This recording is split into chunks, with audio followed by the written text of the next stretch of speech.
Narito ang mga pinakamaiinit na balita ngayong tanghali. 20 lugar nasa ilalim ng state of calamity dahil sa epekto ng mga nagdaang bagyo. Pangulong Bongbong Marcos nagtungo naman sa Catanduanes. Malacanang nanawagan sa mga ahensya na umiwas sa magarbong Christmas party. Chief of Staff ni Vice President Sara Duterte balik Pilipinas na. Binantaang aarestuhin ng Kamara kung di sisipot sa mga pagdinig. Sa MBC TV correspondents, estudyante patay matapos mahulog sa kanal ang minamanehong motorsiklo sa Mangaldan, Pangasinan. Sa MBC TV Sports, Manila MSW Mavericks muling dinomina ang Negros Occidental Pillars. At sa Showbiz Spotted, Mercy Sunot ng AGs pumanaw na sa edad na 48 matapos ang pakikipaglaban sa sakit na kanser.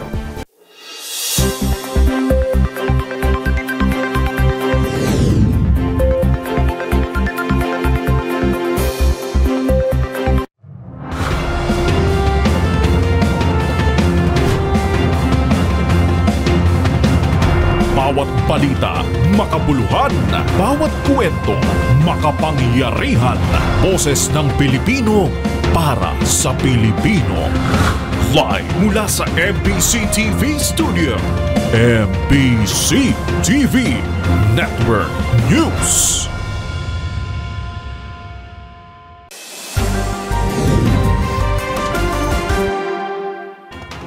Pilipinas, una sa ating mga balita. Hindi na sinikatan ng araw ang isang lalaki na natagpuang patay sa loob ng kanyang sasakyan sa Maynila kaninang umaga. Ang biktima natuklas ng duguan at may katabing patalim. Ang buong detalye ihahatid sa atin ni Boy Gonzales.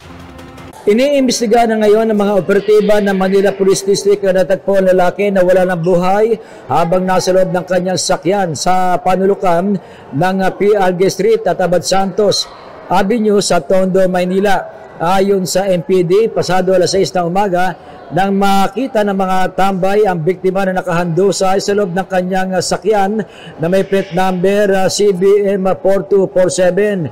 Hindi pa matukoy ng mga otoridad ang pagkakilanlan ng biktima maging ang dahilan ng pagkamatay nito. Pero sa paunang investigasyon, isang Chinese national ang dugo ang biktima at may natagpuang kutsilyo sa tabi nito sa loob ng kanyang sakyan. Para sa MBC TV Network News, ito si Boy Gonzales, una sa Pilipinas, una sa Pilipino.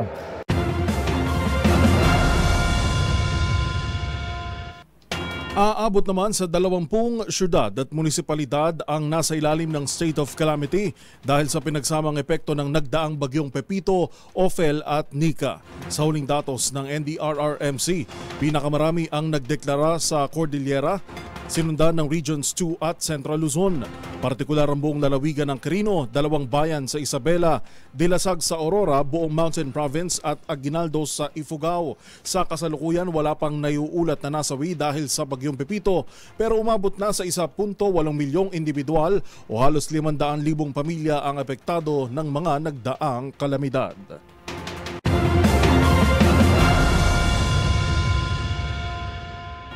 Isang payak na pagsalubong sa Kapaskuhan. Itong apela ni Pangulong Bongbong Marcos sa mga ahensya ng gobyerno bilang pagpapakita ng solidarity at pakikiisa sa mga kababayan natin na lubhang napinsala at nagsisimula pa lang na muling bumangon mula sa hagupit ng mga nagdaang bagyo. Ang mga detalye ihahatid sa atin ni Val Gonzales. Umani ng positibong reaksyon sa ordinaryong mamamayan ang panawagan ni Pangulong Ferdinand Bongbong Marcos Jr. na iwasan ang magarbong Christmas party sa lahat ng ahensya ng pamahalaan. Sang-ayon ng publiko na isang tabi ang mga mararangyang pagdiriwang ngayong Pasko bilang pakikidalamhati at pakikiisa sa mga malaking bilang ng mga Pilipinong naapektuhan ng 6 na bagyong sumalanta sa bansa. Tama lang naman yun na lalo na ngayon maraming bagyo, maraming mga nasalanta, maraming mga nawalan ng hanap buhay. Tama lang na mag-Christmas party sila pero hindi naman yung masyadong magarbo. Yung tama lang. Itulong na lang yung ibang Pondo. Oo, yung ibang pondo para sa mga nasarata ng bagyo. Sabi naman ni Ate Jen Rafon, may-ari ng isang karinderya sa Scout Fuentebella, Quezon City, dapat lamang na ipagpaliban ng malakihang paggastos ng mga government agencies at itoon ang pagtulong sa mga biktima ng kalamidad.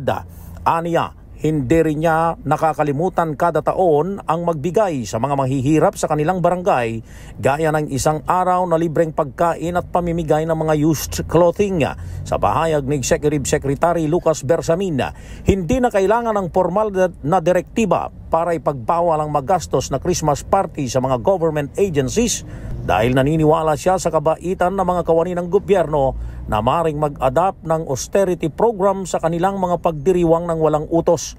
Ayon kay PBBM, magpapatuloy ang pagtatrabaho ng gobyerno upang maibalik sa normal ang mga komunidad na naapektuhan ng kalamidad habang nagpapatuloy din ang mga operasyon sa paghahatid ng tulong sa mga biktima.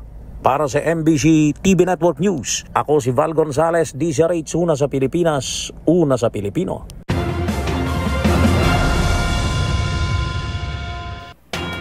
Samantala, nananatiling bukas at nagpapakawala ng tubig ang 3 dam sa Luzon matapos ang pananalasa ng bagyong Pepito. Ayon sa Pag-asa Hydrometeorology Division, mula sa 8 gate ay 5 gate na lang ang nakabukas ngayon sa Ambuklaw, 6 na gate sa Binga Dam at 4 na gate sa Magat Dam. Kahapon 1 gate ang nakabukas sa San Roque Dam at sarado na ngayong Martes. Una rito nagbabala ang Pag-asa na posibleng mga pagbaha, partikular sa mga lugar na malapit sa mga dam at ilog.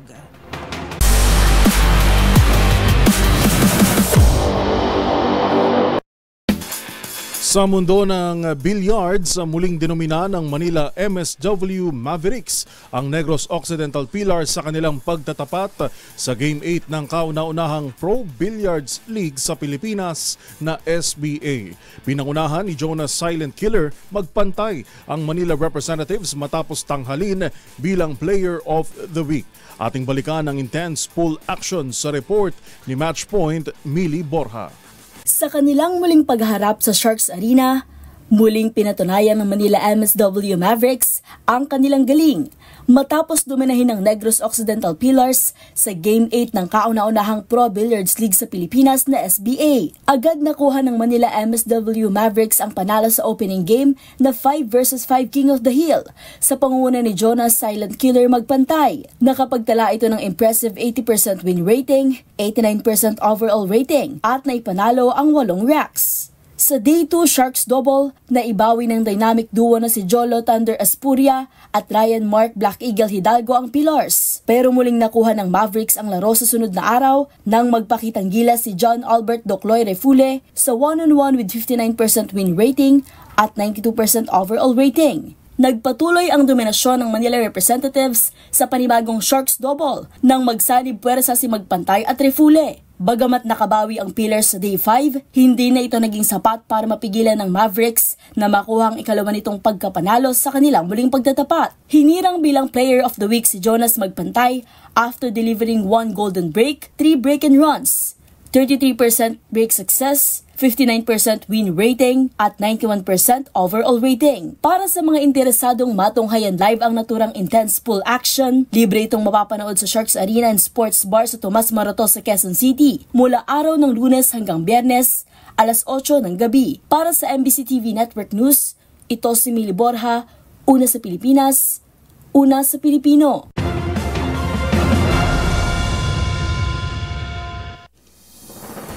Narito ang mga balitan dapat ninyong abangan. Cynthia Villar at Tulfo nagkainitan sa budget hearing ng DNR sa Senado. 1 million pesos na pabuya alok sa makapagtuturo kay Mary Grace Piatos. Para sa MBC TV Global, Northern India nagdeklara ng medical emergency dahil sa matinding toxic smog. At sa MBC TV Sports, Pilipinas bigo kontra Thailand sa ASEAN Women's Futsal Championship sa score na 7-0. Lahat ng yan sa pagbabalik ng MBC TV Network News.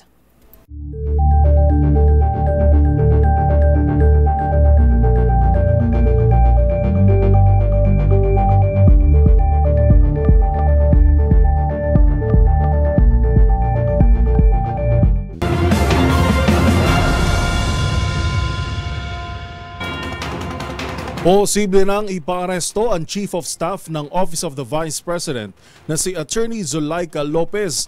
Yan ay sa oras na hindi ito tumupad sa kanyang pangakong haharap sa pagdinig ng House Blue Ribbon Committee. Kaugnay ito ng umano'y maanumalyang paggamit ng milyong-milyong halaga ng confidential funds ng OVP at Department of Education sa nakalipas na 2 taon. Narito ang ulat ni Milky Regunan. Posibleng arestuhin na si Attorney Zulaika Lopez, ang Chief of Staff ni Vice President Sara Duterte, kung patuloy na hindi sisipot bukas sa muling pagdinig ng House Committee on Good Government and Public Accountability.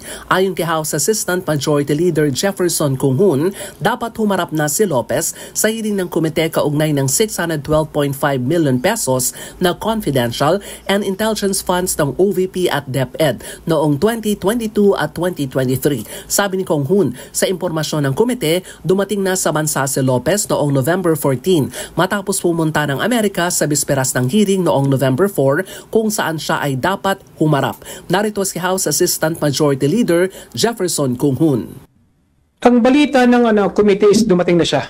Actually, November 14, ang balita ng ating committee, dumating na siya. So, ini-expect natin sa Wednesday, attend siya. Dahil nga nakatanggap na siya ng subpoena, no? So, ini-expect natin na susunod siya sa imbitasyon ng komite at magpapakita na at least para magbigay linaw patungkol dun sa paggastos ng Office of the Vice President ng kanyang confidential fund. Ipinapaalala naman ni House Deputy Majority Leader Paulo Ortega V kay Lopez, dapat siyang pumunta dahil nangako itong darating sa hearing sa sandaling makabalik na sa bansa. Una rito, 4 na opisyal ng OVP ang pinatawa ng contempt dahil sa patuloy na pagbaliwala sa subpoena para humarap sa hearing. Para sa MBC TV Network News, ako si Milky Regunan, una sa Pilipinas, una sa Pilipino.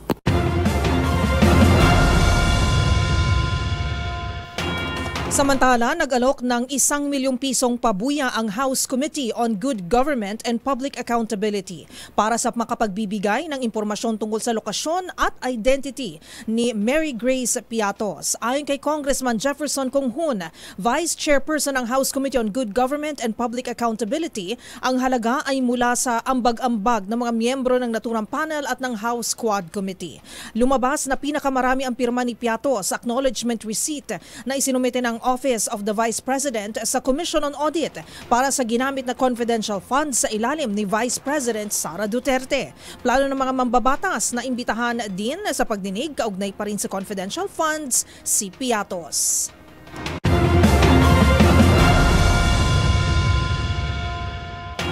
Sa iba pang balita, bahagyang nagkainitan sina Senator Cynthia Villar at Raffy Tulfo kaugnay ng budget hearing ng Department of Environment and Natural Resources o DNR. Pahiwatig ni Tulfo, katakatakang tila pinapanigan ng ahensya ang mismong quarry operators sa kanila ring sinuspinde noon pang 2022. Ang tugon ni Villar tinutukan ni Kyle Bulyas. Nagkainitan sina Senator Raffy Tulfo at Senator Cynthia Villar sa budget hearing ng Department of Environment and Natural Resources para sa susunod na taon. Nagsimula ito sa interpellation ni Tulfo kung saan kinukwestiyon nito ang pag-imbita at pagdalo ng 2 quarry operator sa isang event ng DNR sa Rizal. Paliwanag ni Tulfo, DENR mismo ang nagsuspende ng kanilang permit noong 2022 pero ipinagtataka niyang inimbitahan pa rin ito sa Project Transform. Sagot naman ni Villar na siyang sponsor ng panukalang budget ng ahensya, ang governor ng Rizal ang nag-imbita sa mga ito at hindi ang DENR. My dear Senator, when the governor is inviting people, the DNR cannot stop the governor. No, but that's the reality of life in the Philippines. Yes. Like for me, if I am in Las Piñas and the mayor of Las Piñas will invite people, I cannot say that, look, I don't like these people. You don't do that. No, ma'am.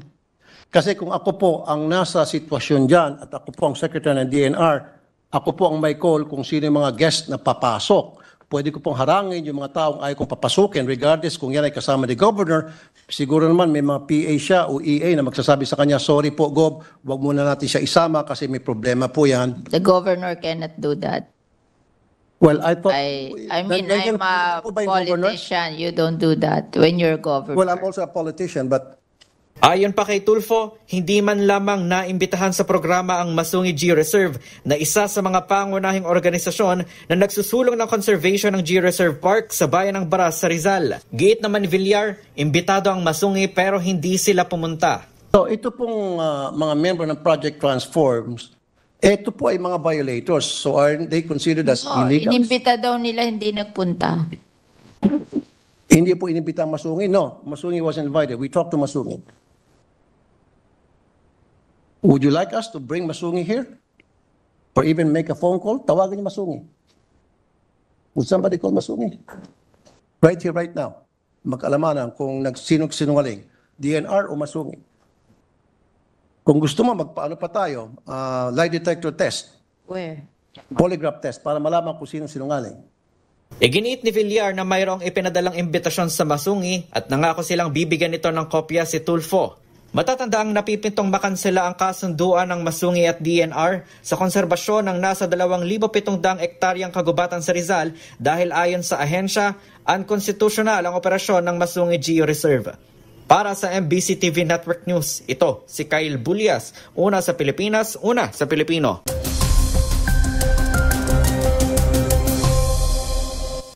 Para sa ating ulat panahon, ngayong November 19 na araw ng Martes, unti-unti nang nagbabalik ang maaliwalas na panahon sa malaking bahagi ng bansa kasunod ng paglayo ni Bagyong Pepito sa ating area of responsibility. Sa Kalakhang Luzon at Visayas, kabilang ang Metro Manila, asahan ng fair weather condition na may tsansa lamang ng mga isolated rain showers sa hapon at gabi bunsod ng easterlies.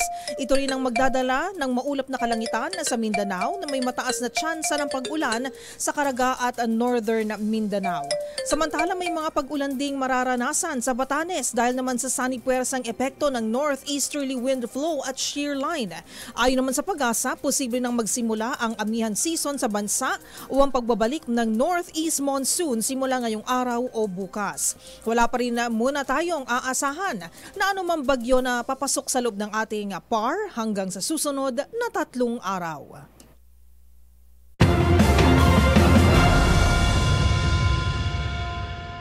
Sa iba pang mga balita, kumpiyansa naman si Armed Forces of the Philippines o AFP Chief of Staff General Romeo Browner Jr. na makakatulong sa maritime security at regional challenges ng Pilipinas ang itatayong Combined Coordination Center o CCC ng Pilipinas at Amerika sa Camp Aguinaldo. Ito'y kasunod ng panibagong kasunduan na pinirmahan sa pagitan ng dalawang bansa kasabay ng naging pagbisita kahapon ni US Defense Secretary Lloyd Austin. Ang mga detalye tutukan sa report ni Edniel Parosa.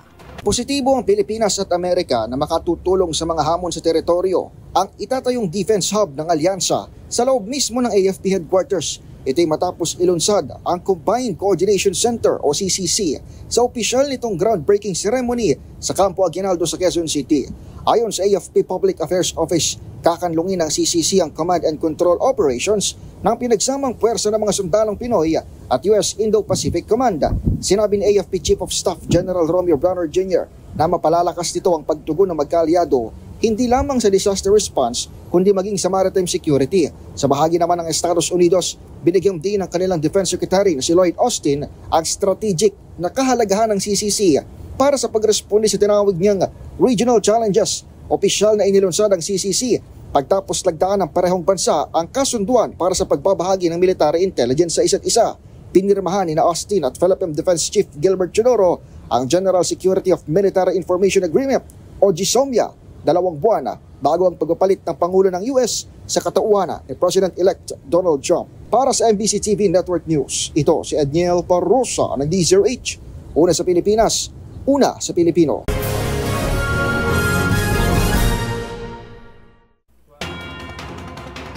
Nagsimula na ang G20 o Group of 20 Major Economies Summit sa Brazil kung saan ilan sa mga pag-uusapan ay ang nagpapatuloy sa giyera sa Russia at Ukraine gayon din sa problema sa climate change. Yan at iba pang mga napapanahong balita mula sa iba't ibang panig ng mundo sa loob ng 1 minuto sa Global Headlines Report ni James Galangke. Balita mula sa Brazil, nagsimula ng 2-day G20 Summit o Group of 20 Major Economies kung saan kabilang sa mga dumalo ay sina United States President Joe Biden, Chinese President Xi Jinping, British Prime Minister Keir Starmer at marami pang iba. Layo nito na pag-usapan ng mga pangunahing problema tulad ng climate change, mga kabi-kabilang gyera at mga posibleng adjustment kapag nasa pwesto na si US President-elect Donald Trump. Samantala, balita naman mula sa Russia. Kasunod ng pagpayag ni US President Joe Biden na gamitin ng Ukraine ang mga US missile, tinawag naman itong reckless at dangerous decision ni Kremlin spokesman Dmitry Peskov. Anya, sakaling matuloy, hindi ito aatrasan ni Russian President Vladimir Putin at sinabing idadamay umano nito sa gyera ang NATO sa oras na sumali ang US. Sa iba pang balita, binalot ng matinding toxic smog ang buong Northern India dahil sa mataas na polusyon sa hangin mula sa illegal farm fires, carbon emissions at iba pa. Labis na hapdi sa mata at hirap sa paghinga na ang naranasan ng mga residente, kaya't itinaas na ito bilang medical emergency.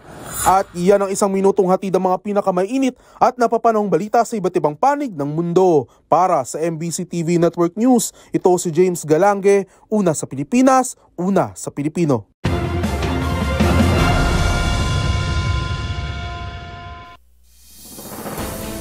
Narito pa mga balitang dapat niyong abangan. National Irrigation Administration sinita sa milyon-milyong pondong hinihingi sa Balog-Balog Dam sa Tarlac.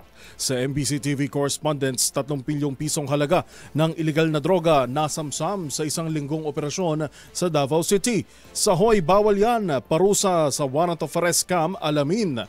Sa MBC TV Sports Pilipinas, bigo kontra Thailand sa ASEAN Women's Futsal Championship. At sa Showbiz Spotted, mercy sunot ng AGs pumanaw sa edad na 48 dahil sa sakit na breast at lung cancer. Lahat ng yan sa pagbabalik ng MBC TV Network News.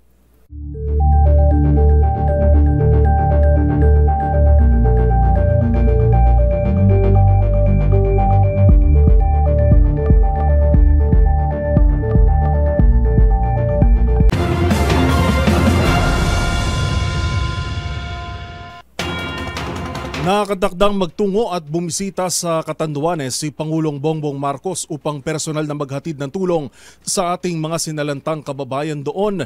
Nandun na ating kasamang si Ruel Saldico para ihatid ang pinakahuling pangyayari. Ruel, anong oras sinaasahan darating si Pangulong BBM? Yes, Joel, sa mga oras na ito na kung saan ay nandito tayo ngayon sa Birak Gymnasium. Dito naman sa bayan ng Birak, kalalawigan ng Catanduanes. Dito lang ito sa harap mismo ng Kapitolyo Provincial ng Catanduanes.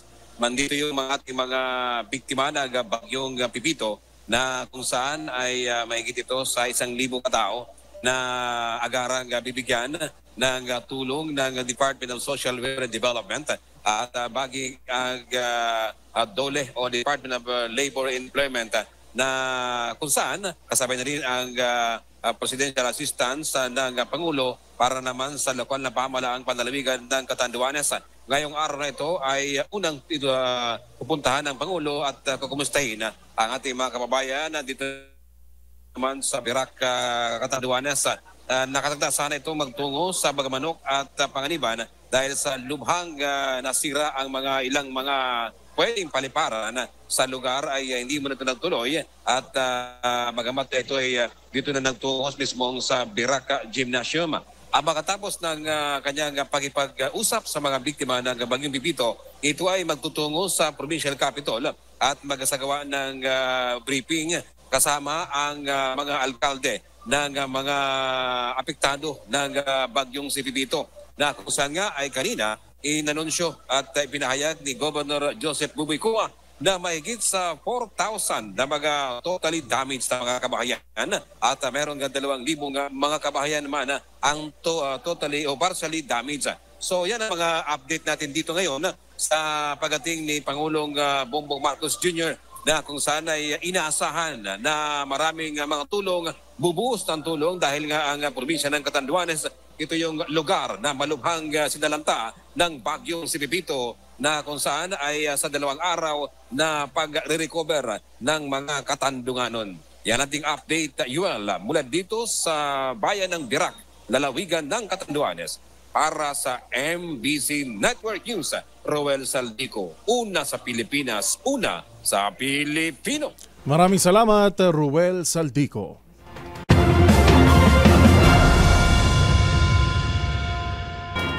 Sa pagpapatuloy ng ating balitaan, tila nag-iba ang ihip ng National Irrigation Authority o NIA kaugnay ng hiling nitong pondo para sa maintenance ng Balog-Balog Dam sa Tarlac matapos itong sitahin ni Senator Raffy Tulfo. Tanong ng mambabatas, bakit kailangan humingi ng naturang pondo gayong hindi pa naman operational ang naturang istruktura? Ang buong detalye ibabalita ni Raymond Dadpaas. Muling binatikos ni Senador Idol Raffy Tulfo ang National Irrigation Administration o NIA dahil sa pangolekta ng 261 million pesos taon-taon para sa repair and maintenance cost ng hindi pa tapos at hindi operational na Balog-Balog Dam Project Phase 2 sa San Jose, Tarlac. Sa pagdinig ng Senate Finance Committee para sa panukalang 47.5 billion pesos budget ng NIA para sa 2025, tinanong ni Tulfo ang ahensya kung bakit kinukuha ang nasabing budget gayong wala namang dapat i-maintain at i-operate. Ipinakita ni Tulfo sa komite ang ilang mga larawang kuha ng kanyang mga staff noong November 7, 2024. Dito kitang-kita na hindi pa tapos ang nasabing proyekto na dapat ay magpapatubig sa 34,000 hektarya ng sakahan. Ipinaliwanag ni Senador Amy Marcos ang sponsor sa budget ng NIA na ang pondo ay ginagamit para sa pagpapanatili ng Balog-Balog Phase 1. Ngunit kinontra ito ni Tulfo dahil sa 2023 budget malinaw na nakasaad ay na para sa Phase 2 ng proyekto. Nag-iba ang tono ng NIA at sinabing ang 261 million pesos ay hindi nagagastos at gagamitin sa susunod na taon kapag naaprubahan ng National Economic and Development Authority Investment Coordination Committee ang pagpapalawig ng deadline ng proyekto hanggang 2028. Dahil kay Tulfo ay nagsabi ng NIA na hindi na sila hihingi pa ng budget para sa repair at maintenance cost ng Balog-Balog Dam Project Phase 2 sa 2025. Ngunit ang gastos para sa dam ay tataas sa 18.8 billion pesos kapag ma-extend ito hanggang 2028 mula sa orihinal na halaga ng proyekto na 14.5 billion pesos. Ang Balog-Balog Dam Project ay sinimulan 50 taon na ang nakalipas. Sa budget deliberation din kahapon ay nagkasundo ang mga senador na paimbestigahan sa Senate Blue Ribbon Committee ang NIA dahil sa mga nakatenga nitong mga proyekto. Maliban sa Balog-Balog Dam Project sa Tarlac ay kasama ang Bolo Small River Irrigation Project sa San Miguel, Bulacan at ang Macalelon Small Reservoir Irrigation Project sa Macalelon, Quezon Province. Wala ako nakikitang movement Balog-Balog Project na ito. So ano kaya nga napunta na sa NEDA, kaya napunta na sa at i-restructure na yung project kasi nagiging kabulastugan na talaga eh. Correct. At wala nang naniniwala, dekada-dekada, taon-taon mula akong naging congressman, linalagyan ng bilyon-bilyon yan, wala naman natatapos na imbakan ng tubig. Correct. So, bakit humihingi ng 261 million kada taon ang NIA para sa maintenance nitong bulok na structure na ito? Para sa MBC TV Network News, ito si Raymond Dadpaas, una sa Pilipinas, una sa Pilipino.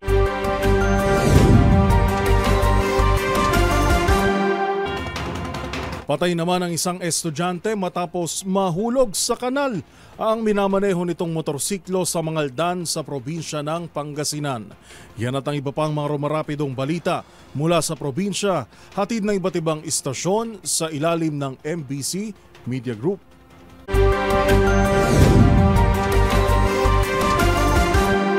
17 anyos na binatilyo patay matapos mahulog ang minamanehong motorsiklo sa kanal sa Mangaldan, Pangasinan. Hindi na umabot ng buhay sa paggamutan ang biktimang nakilalang si Kenneth Revilla, grade 12 student at residente ng poblasyon Mangaldan matapos itong magtamo ng malubhang sugat sa kanyang katawan dulot ng pagkahulog ng kanyang minamanehong motorsiklo sa konkretong kanal sa Barangay Landas ng nasabing bayan. Sa ulat ni Chief of Police Lieutenant Colonel Roldan Cabatan, alas 10 ng umaga binabagtas ng biktimang Provincial Road sa Barangay Landas nang malus control ito sa manubela at nahulog sa kanal kung saan pumalo ang ulo nito sa semento dahilan ng kanyang pagkamatay. Palala ng mga otoridad sa mga magulang ng mga minor de edad na huwag pahintulutang magmaneho ng motorsiklo ang kanilang mga anak lalo't wala itong suot na helmet upang maiwasan ang tiyak na kapahamakan. Para sa MBC TV Network News, ito si Freddy Fajardo Arister Tate, una sa Pilipinas, una sa Pilipino. Arestado sa bayan ng San Isidro, Northern Samar, isang tulak ng ilegal na droga matapos na ilunsad ng kapulisan ng isang operasyon sa pamamagitan ng pag-i-issue ng isang search warrant. Inilunsad ng operasyon ng San Isidro Municipal Police Station kasama ang Provincial Drug Enforcement Unit at Provincial Intelligence Unit. Arestado ang suspect na nakilala sa kanyang alias na si Cano, 45 anyos, matapos na makuha ng otoridad ang 11 sachet ng pinaghihinalaang shabu at mga drug paraphernalias. Dinala ang nasabing akusado sa San Isidro Municipal Police Station at nakatakdang humarap sa karampatang kaso sa Republic Act 9165 o illegal na droga. Ayon sa report ng PNP, dumaan sa surveillance ang nasabing suspect bago ikasa ang nasabing operasyon. Target ito ng otoridad sa nasabing operasyon sa illegal na droga. Mula sa MBC Network News, RH34 Jane Galit Bantayan, una sa Pilipinas, una sa Pilipino. Balita mula sa Davao City. Dahil sa tulong ng komunidad, nakapagtala ang Davao City Police Office o DCPO ng halos 3 milyong halaga ng iligal na droga mula noong Nobyembre 10, 2024 hanggang Nobyembre 16, 2024. Ayon sa datos ng DCPO, ang tagumpay na nakamit ay binubuo ng 29 na anti-illegal drug operations kung saan 37 individual ang naaresto. Ang mga nakumpiskang hinihinalang shabu ay tumitimbang ng 432.59 gramos na may market value na 2,941,612 habang ang pinatuyong dahon na marijuana ay 153.021 gramos na may market value na 18,362 pesos and 52 centavos. Sa pangasiwa ni Acting City Director Police Colonel Hansel Marantan, mabilis na naiskatuparan ang 4 na directives target operation ng kapulisan sa komunidad. Bukod sa illegal na droga, pinalakas din ng DCPO ang kampanya laban sa sugal. Nakadakip ng mga sugarol sa isang operasyon. Mayroon ding 35 operasyon kung saan 420 katao ang matagumpay na naresto. 10 sa kanila ay most wanted persons, kasama na ang 25 wanted na individual. Sa pamagitan ng 4 na target na operasyon, naaresto ng DCPO ang 3 individual at nasamsam ang 3 illegal na armas. Bukod dito, may 2 pang sumuko ng armas at 3 kaso na isinampa sa korte. Sa kabuuhan, 76 na individual ang naresto ng DCPO kung saan ipinakita ngayon ng DCPO ang pangako nitong puksain ang mga illegal na aktibidad sa lungsod. Para sa MBC TV Network News, ito si June Soter. Una sa Pilipinas, una sa Pilipino. Naglipa na naman ang mga reklamo ng publiko ukol sa mga tawag at text messages na natatanggap nila na nagsasabing sila ay inisyuhan ng warrant of arrest. Marami ang nababahala dahil sa kaso umano na hindi lingid sa kanilang kaalaman. Ano nga ba ang mga ito at ano ang parusa sa mga nagpapakalat nito? Alamin sa report na ito. Isa sa mga ikinababahala ng publiko ay ang mga natatanggap na tawag o text message na nagsasabi na sila ay arestado sa isang krimen. Kalakip ng mensahe ay ang warrant of arrest na nagpapatunay umano nito. Paalala ng Philippine National Police Anti-Cybercrime Group, huwag basta-basta maniwala rito dahil baka ito ay warrant of arrest scam. Ayon pa sa PNP, walang ipinapadalang warrant of arrest sa pamamagitan ng tawag o text messages dahil korte lamang ang nagpapadala ng naturang dokumento. Ang sinumang mahuling gumagawa o nagpapakalat ng warrant of arrest documents ay maaaring kasuhan ng unlawful use of means of publication and unlawful utterances o ang Article 154 ng Revised Penal Code. Ang mapapatunayang suspect ay maaaring parusahan ng aresto mayor o pagkakakulong ng 1 hanggang 6 na buwan at multa na hindi bababa sa 40,000 piso hanggang 200,000 piso. Kung mayroon pa kayong nahuling ipinagbabawal na akto o kaya naman ay mayroon kayong reklamo, itag nyo kami sa DZRH. Hoy! Bawal yan!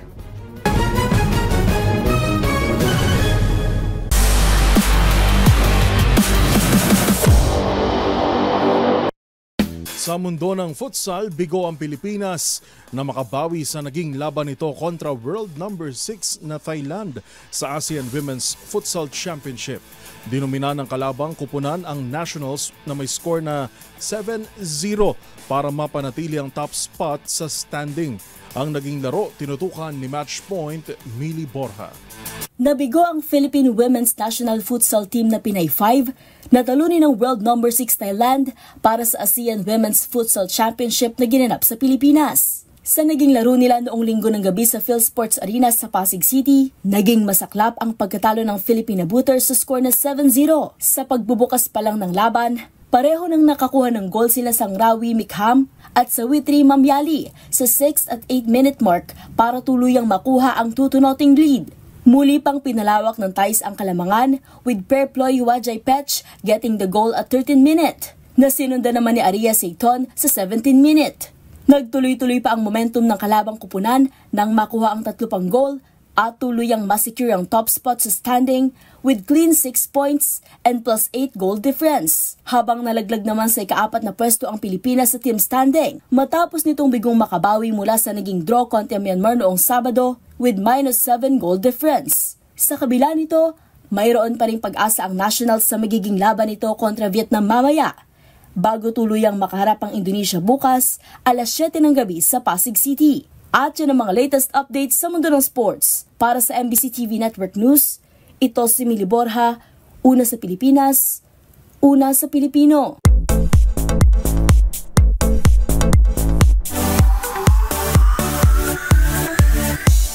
Nagdadalamhati ang mundo ng OPM sa pagpanaw ng isa sa mga bokalista ng 90s rock band na AGs. Ang mga awit na si Mercy Sunot pumanaw sa edad na 48 dahil sa sakit na cancer. Narito ang report. Matapos ang pakikipaglaban sa sakit na breast at lung cancer, pumanaw sa edad na 48 si Mercy Sunot, isa sa mga bokalista ng bandang AGs. Kinumpirma ng OPM Rock Band ang balita sa pamamagitan ng isang post sa social media. Dito, inalala nila ang kontribusyon ni Mercy sa musikang Pilipino na naghatid ng saya sa marami. Last November 6 nga lang, nag-celebrate pa ang mga awit ng kanyang kaarawan sa Amerika kung saan ito nagpapagamot. Birthday wish nito ang kanyang pagaling para makauwi na raw sa Pilipinas. Habang sa huling video na ipinost ni Mercy online, humingi ito ng panalangin matapos sumailalim sa operasyon sa kanyang baga. Pag-pray na ako, guys, please. Pag-pray na ako na natatapos ito pagsubok na ito. Taong 1995 nang mabuo ang bandang AGs. Dito kasama ni Mercy ang kanyang mga kapatid na sina Juliet at Ken. Ilan sa mga pinasikat nilang kanta ay Halik, Sayang na Sayang at Luha. Para sa MBC TV Network News, ito si Angelica Cosme. Una sa Pilipinas, una sa Pilipino.